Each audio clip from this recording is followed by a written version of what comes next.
All right, we are recording. Okay. Good evening, everyone, and welcome to the virtual meeting of the Newburyport Historical Commission for the 9th day of June 2022.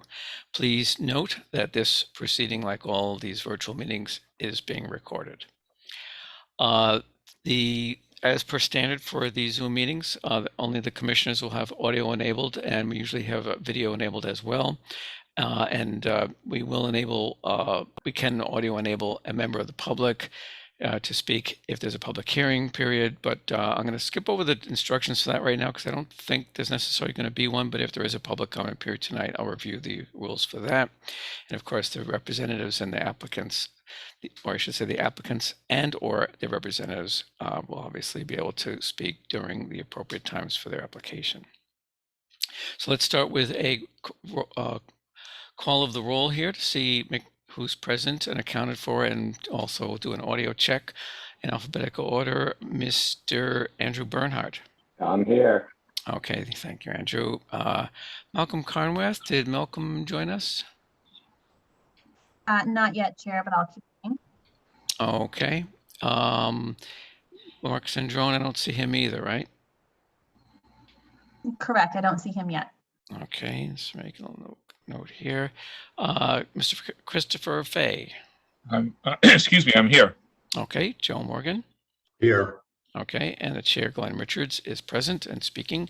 So that gives us 4 people, which is the minimum required to have a legally binding meeting. Since there are only 4 of us here, any votes that we might have to take will require unanimity because the minimum required to pass a motion is 4. So give me 1 second here. Okay, so let's get started. Hopefully we can leave it a reasonable time tonight. The first thing is the preservation restriction review for 344 Merrimack Street. You might recall this from the previous 2 meetings. Mr. Nick Cracknell, I see him. Nick, we have you unmuted on our end, and so you can, we'll let you speak in a second. Nick has busily been updating his the preservation restriction to incorporate all the corrections we came up with last time. So do you have any comment, Nick, to make? Not unless you want me to summarize the changes, but I'll leave that to you. I'm not sure. Well, let me put it this way. Does anyone on the panel feel that's necessary? I think there was just there was one item that I had a question on. I think Joe Morgan may have also. Joe, what paragraph was that? Oh, there it is. 20. Was it 29? 29. Yes. That's right. 29. So we did notice that. Well, put it this way. Despite not being a member of the bar, the way I interpret the language here is that the grantee, the grantor warrants that there's no prior liens or anything prior in right, is the legal expression to this restriction, other than the following, and then it lists, I believe, 2 mortgages. That's on the top of the next page. That's the Fairway Independent Mortgage Corporation. And there it is to Prime Lending. Okay, so what we were proposing to do, Nick, so that we could close this out and take a vote to approve it, is try to make a slight amendment if you and the applicant are agreeable in tonight's meeting. Now, Caitlin, would it be? Can you relatively quickly grab the relevant language from the 342 PR? I can do that, Chair. I have you can do it, Joe? Yeah, because there are 2 items here. The 342, if indeed we want to use that as a template, their mortgagee was the Institution for Savings, and they offer in this an exhibit which attests to subordination of the mortgage to this restriction. And with the institution for savings assent. So, and then there's the future condition, which is grantor agrees not to enter into or permit other mortgagees, liens, or leases affecting the property prior in right to this restriction. So Right. there's 2 points there that are missing, I think, for 344.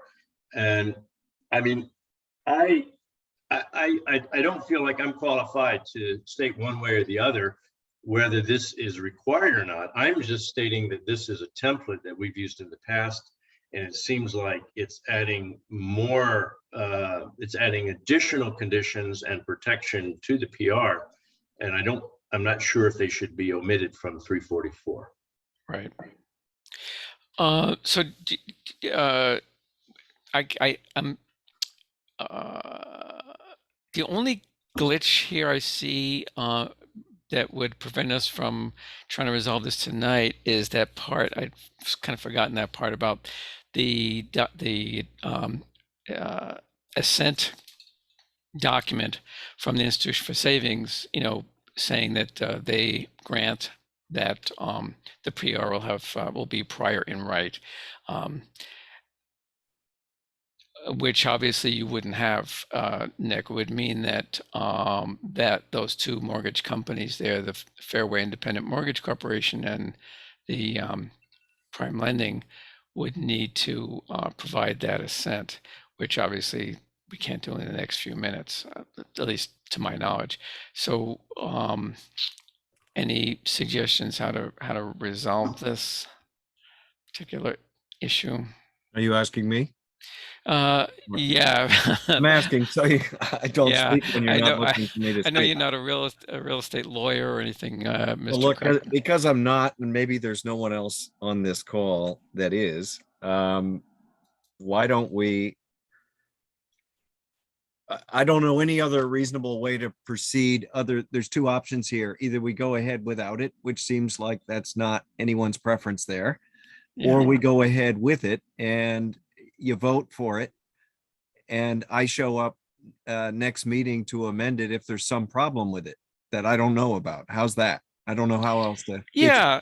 Well, what we could do along those lines is we could, let me see if I can phrase a motion here that would incorporate that. It would be to, instead of, usually the motion would be that we accept the revised, or the final revised, preservation restriction. But what we would say is a subject to amendment. What was? Can you go back one page so I can get the number of that clause 29. there? 29. Subject to Ordination of prior liens. of clause 29, subordination of prior and right liens. Yeah. So what we could do is, if I'll read that again, and if someone cares to and if well before I read that and ask for a motion, let me see if any of my co-commissioners here have any comments on that. Anyone think that's a terrible idea, or? I think it's a terrible idea. I think we came into this saying that we will definitely need to have an approved PR before we pass it on to the planning board. And I hate to be an obstacle to this, but I will not vote for it. And under any conditional motion, I think we need to have the completed language with the relevant exhibits. We need to have a complete PR per the template that we're used to. I mean, if there's some legal opinion other than just the people in our commission that say this is okay, that's fine. I'm willing to go with that. But we only have the templates, the previous templates at our disposal here, and I think we have to use them. And if there's some reason why this language cannot be reproduced for 344 as it was in 342, then I think there's a problem, and we should get to the bottom of it. Okay. I have a question. I'm wondering, was that prior PR approved by any legal legal opinion, or was it just something that was drawn up? I think the prior right language, Andrew, is pretty much standard on the preservation restrictions, because I'm pretty sure it's familiar from other PRs. I think it's pretty standard stuff. And Joey, I totally understand where you're coming from. My thought was that it would not go to the mayor or the city council without that clause. It would be the motion would be saying that the preservation restriction is okay except for that, and we're not, I have to sign it as chair, and I won't sign it until that's complete. So that was the idea, so that he meaning in this case Nick Cracknell and the applicant could say, okay, the Historical Commission has reviewed it and they're okay with it, with the exception of clause 29, which we are working out, and once that we get that ironed out, then then the chair is authorized to sign it, but not until. If you're okay, comfortable enough with that, that's fine. But again, we need a unanimous vote in favor. So if you're still edgy about it, then I don't see the hurry. I think we ought to Okay. get it. We ought to get it as we had originally predicated. I think we ought to get it in the final form approved by the Yeah. commission before we send it on down the line. Yeah. Well, the only But hurry. Caitlin, can I bring up 2 points? Yep.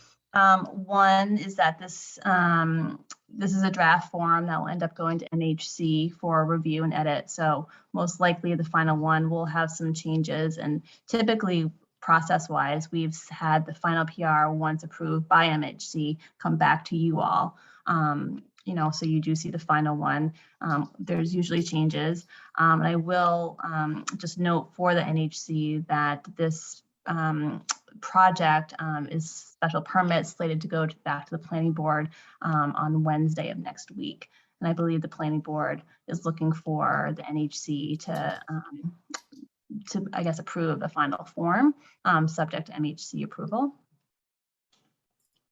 That was the answer to the question, Joe. What about the hurry? It's not the hurry on our part. It's the hurry on the part of the applicant to try to have their ducks in a row for the planning board meeting. Let them get them in a row. Yeah. Okay. All right. Okay. Well, there's no point in having a vote on that, and I totally understand that. Nick, why don't we do this? And this is something I'll cover later in my update from the chair. I'm working with another applicant on a preservation restriction that's been in the works for literally years. What we often do in these cases is work either like could be a subcommittee, or it could be just me or some other small subgroup of the Historical Commission. Will try to get as many, get these little details ironed out to where we're ready to come back to the full commission for an up or down vote. So I'd be happy to work with you to, to get that number 29 there, corrected and all that good stuff. And if you want, I could, we could say, well, the only thing I'd offer is that we could say to the planning board that, this is, in principle, this is okay, but we can't approve it because it's not, there was a flaw that needed to be corrected before we give it our official approval. And that we're working on. So I'm sorry, we can't do better than that. We could offer that the scope that is an exhibit, the exhibit attached, we're in agreement on that. It's really just the legalese that has not been finalized and that has not been signed off yet. But the scope of work is fine. I think we've all agreed that that's fine. It's per the discussions that we've had at the site. So in principle, the scope is good, but it's just the Right. it's the legalese that needs to be quality checked. Right. Okay. Would the historical commission, would you guys have any opposition to me just sending either, depending on if I can show up or not, I don't know. I haven't looked at my calendar, but if I either showing up to point out to the planning board or just send them a brief memo saying that basically what you just said, Joe, that the scope of work that's been outlined, or the PR is basically fine in terms of the work that's been described and all of that, but we were not able to vote final approval because of this legal problem with number 29. Would that be okay with the commission? I see Chris nodding. Yeah, I have no objections. I have no objections to you doing that. Andrew, is that, I saw a gesture. I can't tell if it was a yay or nay. I have to unmute. Yeah, it's fine with me. I agree Okay. with that. Yeah, but Joe, is it acceptable to you? I'll go with that, but Okay. it needs to be very clear that the Yeah. PR has not been approved by the commission. Right. Okay. All right. That's fine. So, so Nick, you and I could, as far as when is the date of that planning board meeting? Next Wednesday. Let me look at the thing here. That would be the 15th. Okay. Yeah. Let's see. Okay, it looks like I already had it on my calendar for one thing or other. Maybe there was something else on there that I was interested in as well. Well, not sure what it was. Okay. Why do I have the? Short-term rentals? No, there's a couple. For some reason, I've got planning board meeting on my calendar for the 15th to 22nd, and the 26th. I think the 22nd was a special meeting for the Institution for Savings thing, though. Okay. Well, anyway, not to prolong this any longer. I'm sorry we couldn't get it finally finalized tonight.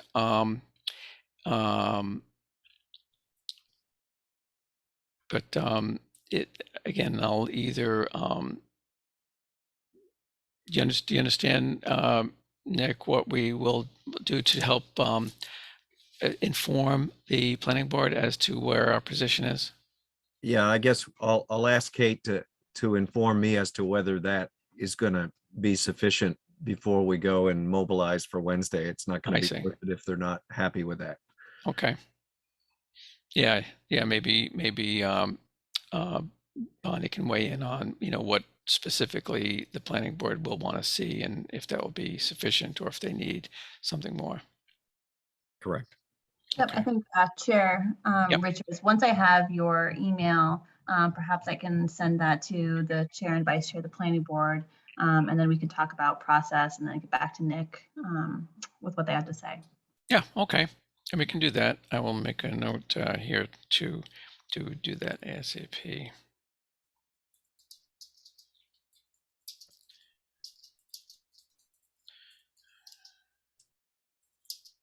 Okay.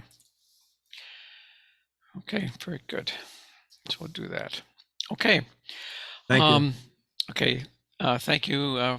Thank you for coming, Nick. And sorry we couldn't resolve that quickly, but we'll get it done. Okay, thank you. Thank you for all Right. your work on that. I know you did a lot. Okay. Let's see. We do have Haley McLean showing as an attendee.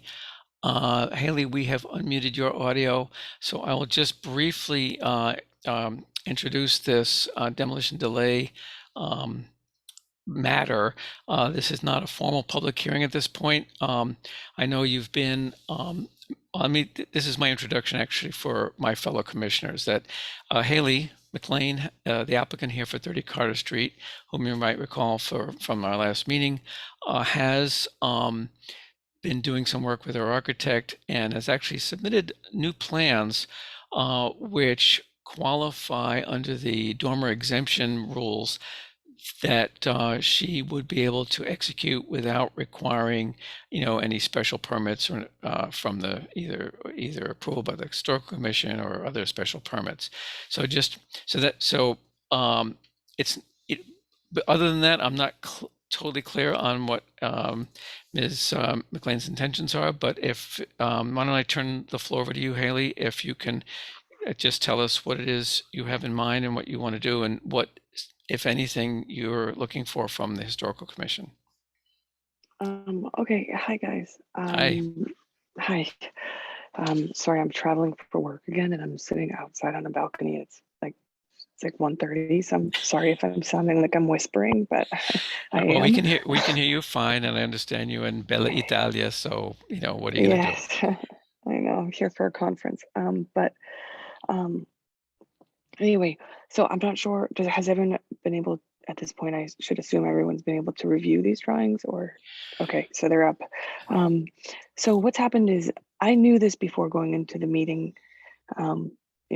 Prior with you guys that we were able to execute on dormers without the historical review. However, like I said early on, I like to point out the obvious right away, so we get it, out in the open. But the reason I needed to go to the historical commission is because the dormer on the driveway side was pulled closer to the side of the house than is typically allowed in the zoning. I knew that if we did it this way, we'd be able to move forward without coming to the historical society. However, like I said, I wanted to, it becomes a more attractive and it's a more functional dormer if it is all the way to the driveway. This also, unfortunately, going this way, I can move the dormers closer to the street. I can get, I think, 3/6 off the street. I'm not doing that. I'm holding it because, like we said, we don't want to see them. We're trying to show good faith to the neighborhood as well. So, and there are some other examples that I would like to go through, if we can, of the street that the dormers are actually quite close to the street and very large. So we're not trying to do that. I'm holding that same dimension off the street. However, this has forced us to increase the size of the dormer because before, with the dimension of the dormer as it sits close to the street, I'm able to make more of a square with the staircase that's within that by pulling it off of the driveway side. It now needs to become a longer, elongated staircase. So we've actually increased the size of this dormer by 2 feet. So today I'm really here just to show you that I can do this.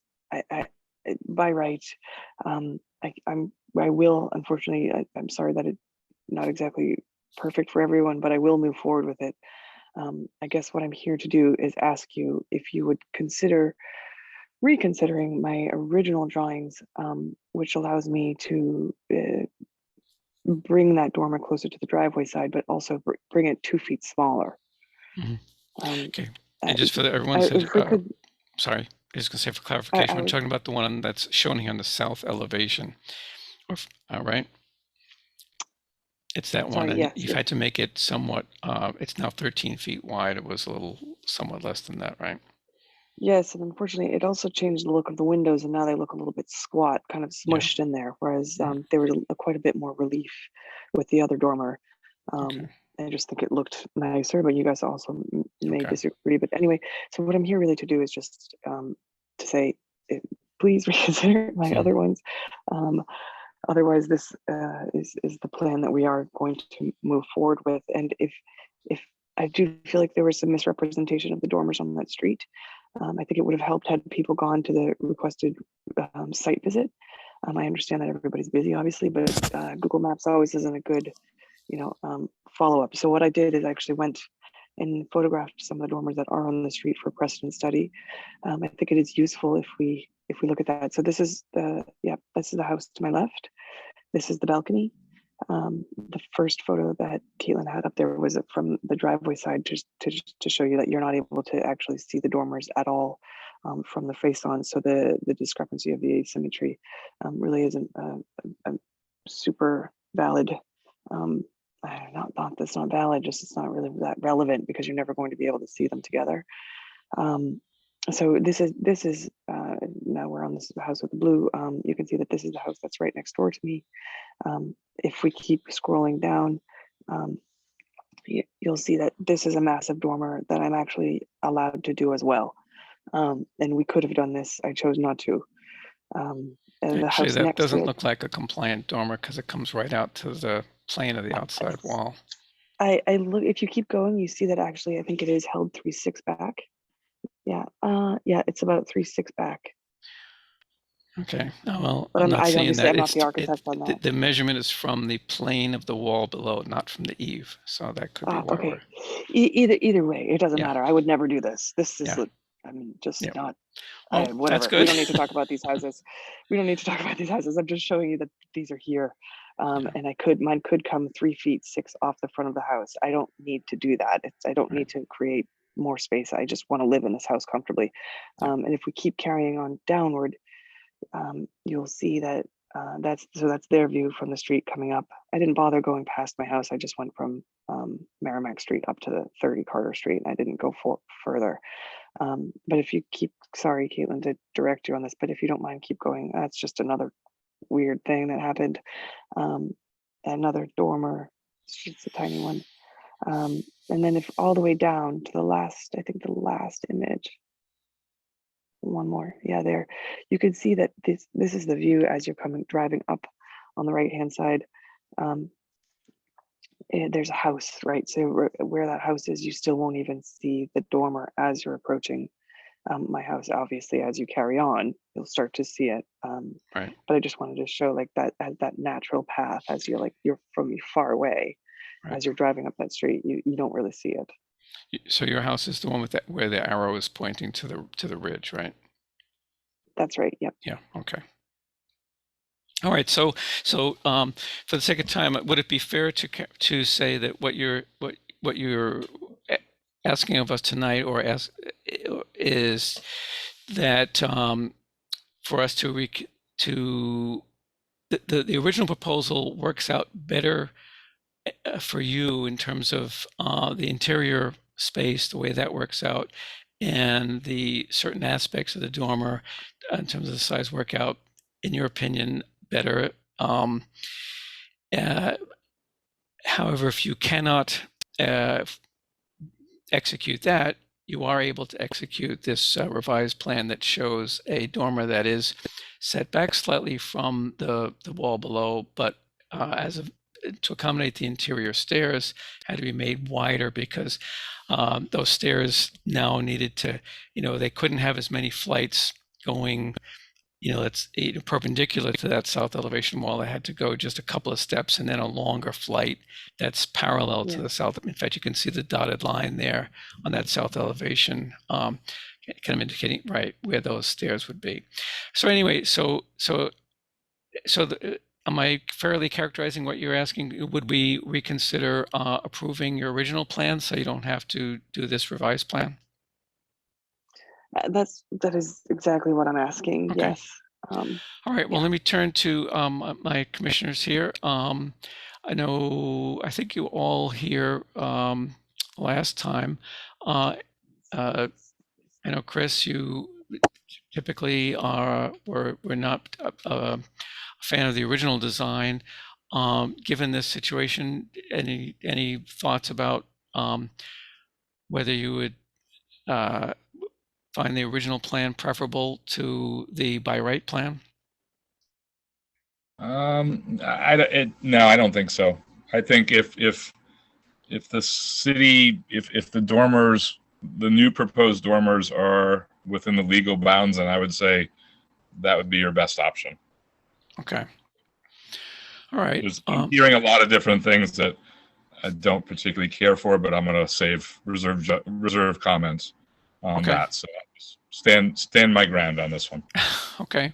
And I think Andrew, Joe, and myself were all voting in favor last time, but we would need a unanimous vote because they need 4 affirmative votes, Haley, to approve a motion.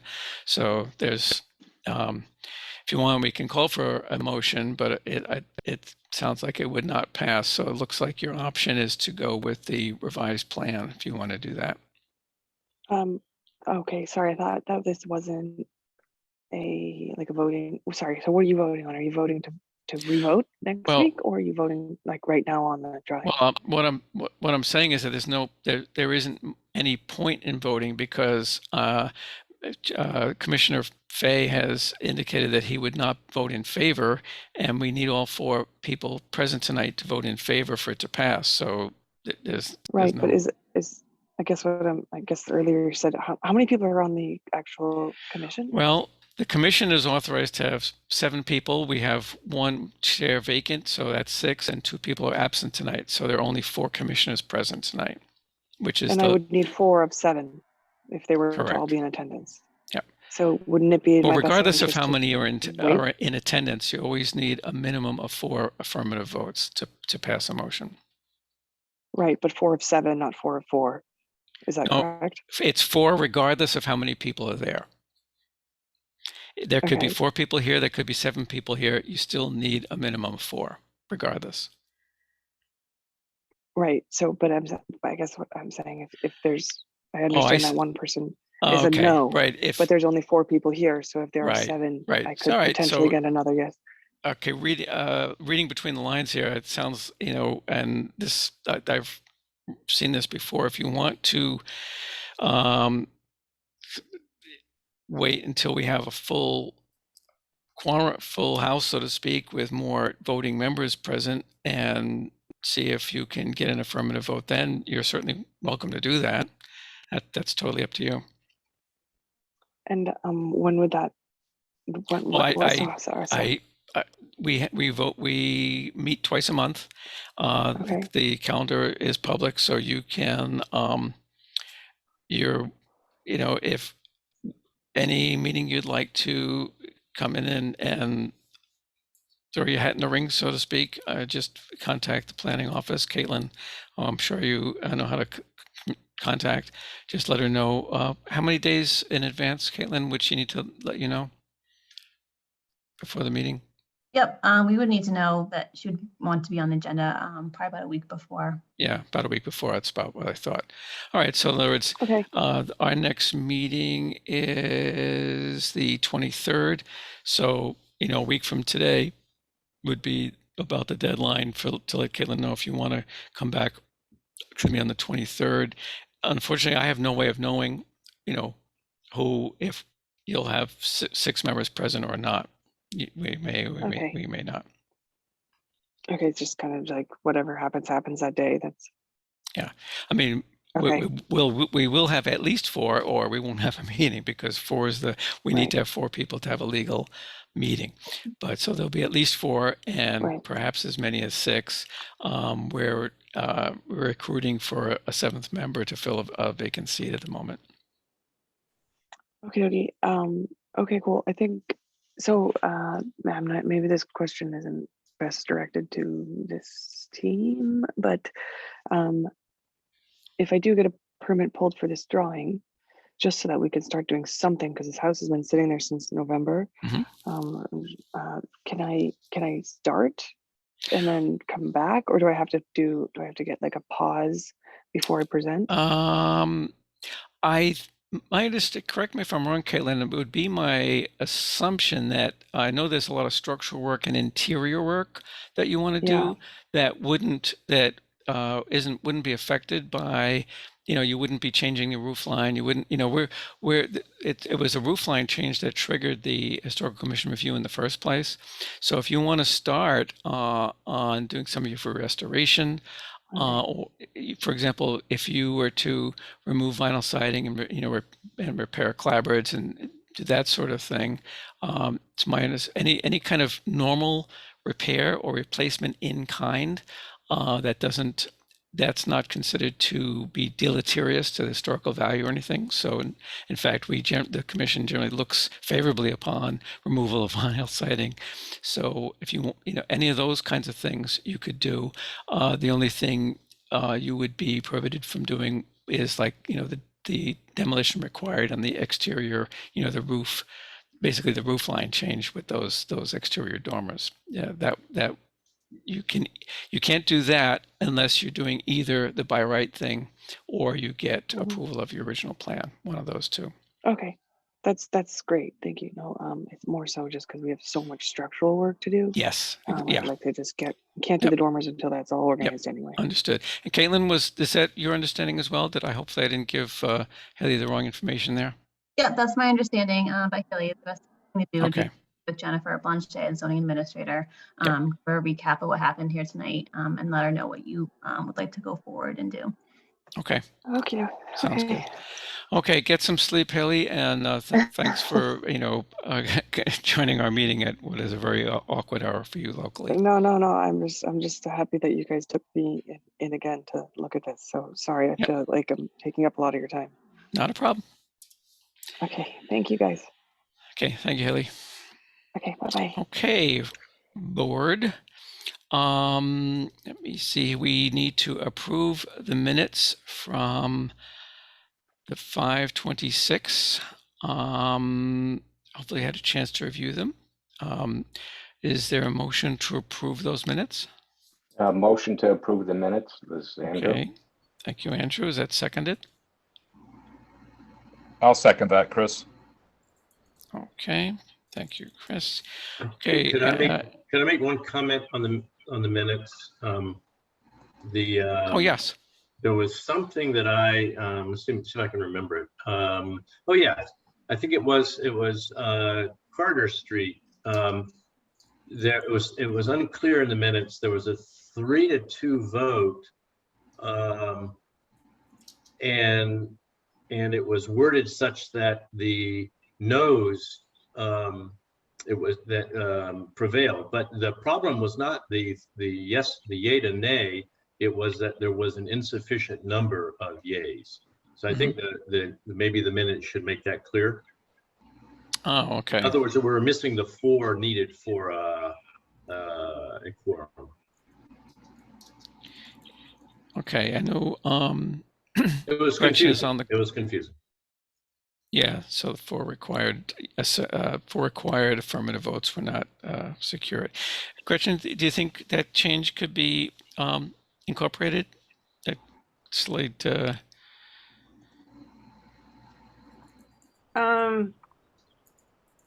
I'll think about if I would word it differently. It was it failed because it was 3-2. Well, Yeah. no. Well, I think what Joe's point is the reason it failed wasn't because it was 3-2 so much as because there were only 3 affirmative votes and 4 are required. Mm-hmm. So in a way, I mean, I think it just reflected. Yeah, I'll think about how to say it. okay.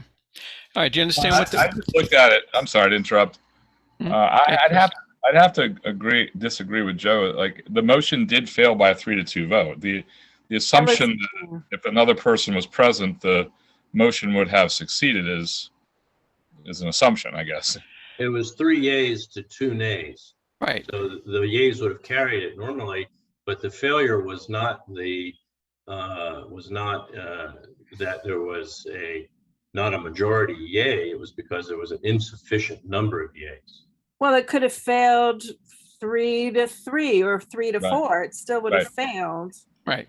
It's not everybody's vote. The number of people there. Yeah, I see what Chris is saying. Everybody's vote is noted, and the motion, I mean, did literally fail by a 3-2 vote. So I don't know. I thought it was 3 yays to 2 nays. Right. Yeah. So why did it fail? Because you need 4 affirmative votes. Yes, but that's not mentioned in the meeting. Yeah, but that's the assumption that if there are more people there, somebody else would have voted yes, and then it would have passed. But it's. Well, I don't think it. I think it needs to be spelled out. My point is, it needs to be clarified. It needs to be clear. It's not. It's not obvious from the notes, and I think you need an additional statement to clarify it. Thank you. Okay, and just so we're clear on this assumption business, no one's assuming that any additional members would have changed the number of affirmative votes. I don't think Joe is suggesting that at all. Joe, correct me if I'm wrong, but I'm not hearing you say that, if there was more votes, it would or might have passed. That's not what he's saying. He's just saying that the rule is that you need 4 affirmative votes, and it didn't get 4 affirmative votes. That's right, and you can interpret that from the notes, and I think that the clarification would help. We've had other motions that have failed by like 1 to 5 or 0 to 6, and it's Gretchen, not. Are you objecting on principle? I guess maybe I'm saying that I just want to know what you're objecting to. we don't spell that out in other motions when there are other motions that fail unanimously. And if Right. it's 0, it failed like 0 to 7, you don't say it failed 0 to 7 because 4 affirmative votes were needed. It was just an accurate reflection of what happened at the meeting. I think anyone, though, that is a layperson reading it would not understand it. I think it needs to be clarified that there was an And we'd have to insufficient clarify number. it for every vote where it fails. Sure, that's fine. Absolutely. Please do. Yeah, I think that makes sense. Okay, okay, I guess, you know,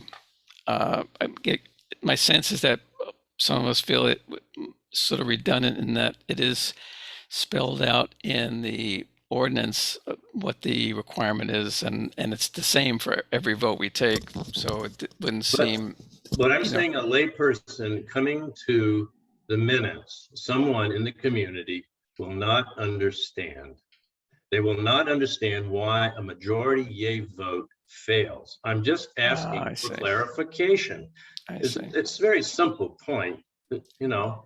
I don't make the decisions. I was just explaining how I wrote it as what actually happened. You're the boss. You tell me what you want it to say.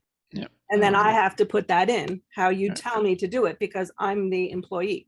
Yeah. I think what Okay. you could do, you could have, there's another option here, whereas that you could preamble all meeting minutes saying that a minimum of 4 votes are required. A quorum is 4. Anytime that there is an insufficient quorum vote, that a motion will fail. I think you could actually just do that as kind of a general note at the beginning, just reminding everyone in the meeting minutes, whoever were to read the meeting minutes, that that's sort of the rules that we're playing by. But to not have that mentioned anywhere and then to see 3 yays and 2 noes and the motion fails, that just confuses people. And you know, not us, we do this, we're doing this, but for people who are coming to the meeting minutes as a record of the procedures, they don't know that. So they might ask that question. Am I not right? Yeah, well, I see what you mean, and this used to be, there was one of the reasons I went through all the trouble of spelling that out in the ordinance was because there was a case where one of the attorneys for an applicant was arguing that we had a short, it was a case like this. I think there were like 5 or 6 people there. It was like a 3-2 vote. And I was saying, it fails because the way I read the ordinance is that you need 4, but then the attorney was saying, no, it reverts to a majority, and they were making a whole big stink about it. So we actually had it change the wording of the ordinance to make it very, very clear. At any rate, so it may be, maybe the simplest thing, Gretchen, Joe, right now I opened up the minutes. It says the motion failed by 3-2 vote. Maybe we should say failed with a 3-2 vote. Well, is that gonna help you at all, or do you think that's sufficient? Why would a 3-2 vote fail if there were 3 yays and 2 nays? How does that happen? I'm just asking the question. How does that happen? Well, you know how it happens because you need 4, right? So yeah, exactly. Yeah. So write that into the minutes. That's all I'm asking. Okay. And Clarify by the way, it for people who are not familiar with the rules. okay. There's no problem Hang on a with that. second. If you want me to do it, I'll do it. Okay. If the question is that it's too difficult, I will do it and send it back to you. Gretchen, is that okay? Would you like me to do it? No. Okay. What I'm thinking is, Gretchen, well, 2 things. First of all, right before that sentence, Andrew Bernhardt's name is misspelled. It's correct in the vote, B-E-R-N, but in the sentence before you have B-A-R-N. Sorry. It's okay. Why don't we insert in parentheses after you already have a parenthetical remark with the actual votes? Can we simply insert another parenthetical remark simply saying 4 affirmative votes are required to carry a motion, or just are required, period. Sure. And I think that will, it could either be at the end of the sentence, or it could be right after the word vote, where it says the motion failed by a 3-2 vote. Could be there. Whichever you think is grammatically better. So, is there a motion to approve the minutes as just amended? I move to approve the minutes as amended. Okay, thank you, Joe. I Is there a second? it, Andrew. Andrew seconds. Okay, thank you, Andrew. Okay, Andrew, your vote? Yes. Okay, thanks. Chris Fay? Yes. Okay, thanks. Joe Morgan? Yes. Okay, and the chair is also in favor. So we have a unanimous vote We on have that. 4. The only updates from the chair, I'll be very brief. Again, I'm a reminder, if you can think of anyone you think might be interested in joining this August assemblage, please encourage them to either talk to me or contact the mayor's office directly. The procedures the mayor has to nominate them and so on. You've all been through that. And secondly, some of you were around for some of the discussions on the preservation restriction for the old jail. It's been totally rewritten and cleaned up, and is almost getting very close to ready for prime time. I'm working with them on it. I've got a couple of questions to try to make sure that when we bring it to this body, it will be acceptable for everybody, and we avoid some of the kinds of issues we have with these things. So just an FYI on that. Chair So any other? Richards, Yes. Yes, I'd like to make one more comment. I hear your appeal to find another member for our commission.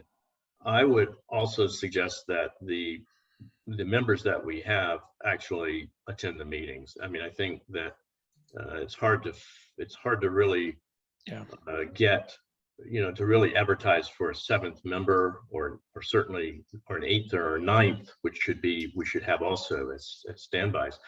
But I mean, if our regular membership doesn't show up, if we only have barely a quorum at these meetings, that's not good. We should have all of our members showing up, except if there's a really valid excuse. I don't know. I mean, certainly summertime is going to be difficult for everyone, but I think people should make a real effort, and because that will change the votes in some cases. Yeah, well, you won't get any disagreement from me on that, Joe. I put it on my calendar and keep that time very, kind of sacrosanct. Well, of course, I have to run the meeting, so there's additional motivation there. But so tonight, for example, I could be sailboat racing with my friend, but I'm here, But next week I'll be racing. It's every day. It happens to be Thursday night that he races. Although I'm not too sorry. I might be, if I'm missing out on any unexpected downpours. At any rate, I digress. But you're absolutely right, Joe, and I second your thoughts on that. And does he have Wi-Fi on his boat? Well, he might not want me trying to conduct a meeting during a race. He generally, in fact, it's rather funny. This guy, his personality changes from Captain Bligh to Mr. Mellow as soon as we cross the finish line. He's driving, go as fast as he can. As soon as we cross the finish line, hey, let's pop a beer. Anyway, I digress. I know everyone likes to end these meetings at a reasonable time, so along those lines, the chair would be happy to hear a motion to adjourn. Motion to adjourn, Andrew. Okay, Andrew, is there a second? Second that. I'm Chris. This is Chris. Sorry. Yep. Recognize your voice, Chris. Thank you. Okay, it's been seconded. Okay, Andrew, your vote? Yes. Almost seems silly enough to do a roll call on this. Chris? Yes. Okay, Joe Morgan? Yes. gee, if I vote no, that means we can't adjourn. But fortunately for you guys, I do not vote no, and we can officially adjourn. So thanks very much. Thank you, For everybody. those of you who have attended, you have my undying appreciation for your attendance and your attention to these matters. So thank you for showing up. And Thank you very much, Chair. I will speak to our wayward members. I know Mark Syndrome's got a lot of stuff going on. I'm not sure what's going on with Malcolm, but we'll work on them. All right, thanks everybody, and have a good night. Take care. Okay, good night, everyone. Bye. Thank Good you. night. Good night. Good night.